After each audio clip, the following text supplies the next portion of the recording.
Hey everyone, in this video I will show you how to disable Snapchat calls of anybody on Snapchat.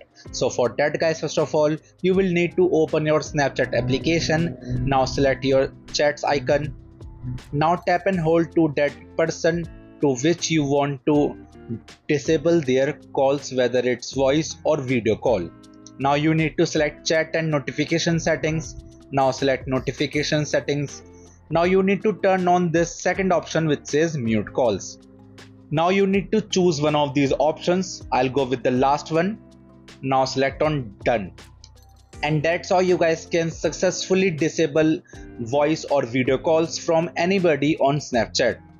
There is another way to do it. So let's get back from your Snapchat.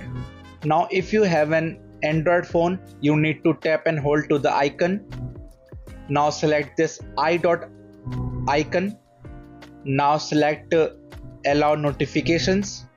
Now turn off this button called allow notifications. And that's how you won't get any notifications from anybody on Snapchat. So this is the second way through which you can disable anybody's voice or video call from Snapchat. If you found this tutorial helpful, please give it a thumbs up and subscribe for more tips. Thanks for watching and see you next time.